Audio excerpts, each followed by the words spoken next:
In December 2019, the world watched as a young Ethiopian prime minister stepped onto the Nobel Peace Prize stage in Oslo. He had ended a two-decade war with Eritrea.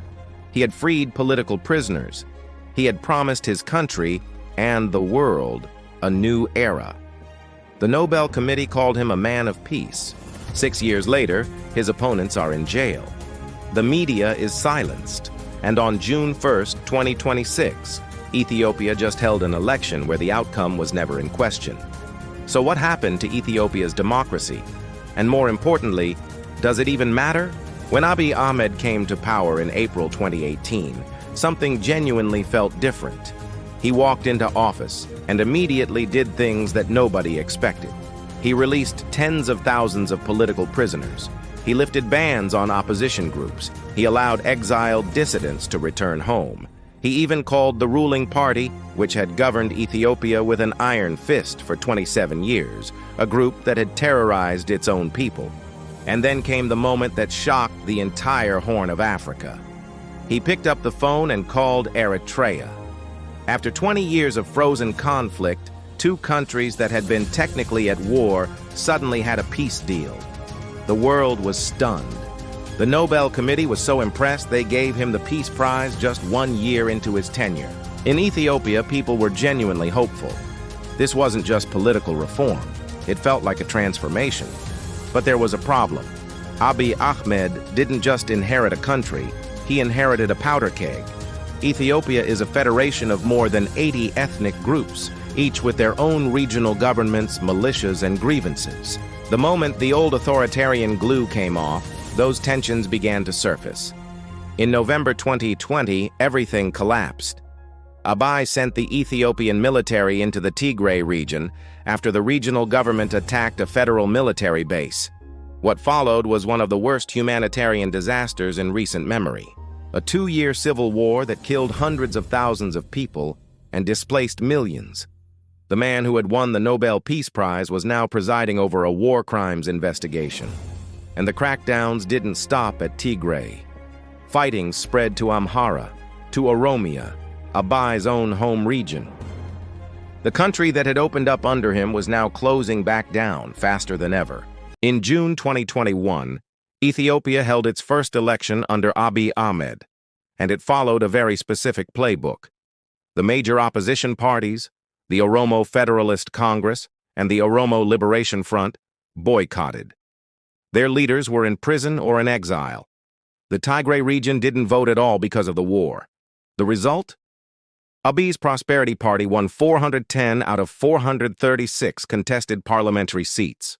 That's a 94% landslide in a country that was simultaneously fighting a civil war and a human rights crisis. International observers called it largely peaceful. But critics pointed out that you can have a peaceful election and still not have a free one. That 2021 election became the template for what would happen 5 years later. By 2026, Ethiopia was heading into its 7th general election, and the conditions on the ground were even more controlled. Here is what the opposition landscape looked like going into June 1st. The Oromo Federalist Congress boycotted.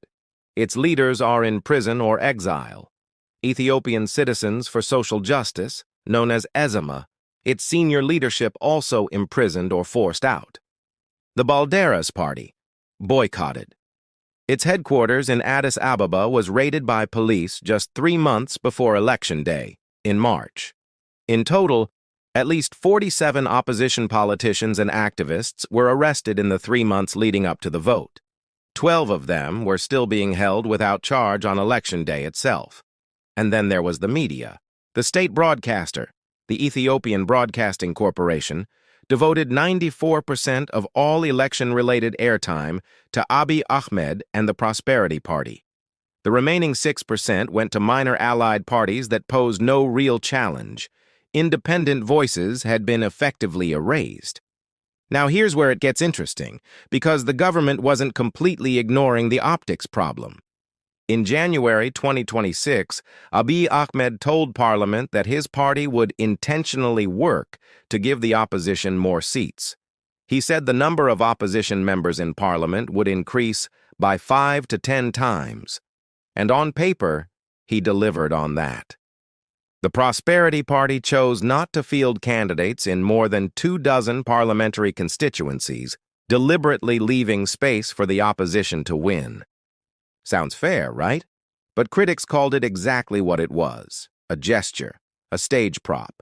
Because here's the reality: the Prosperity Party was simultaneously running unopposed in 65 parliamentary seats, most of them in Oromia and Amhara, the two most contested regions in the country, and the only opposition party that fielded enough candidates to even theoretically form a government, Ezema, publicly stated it had managed expectations.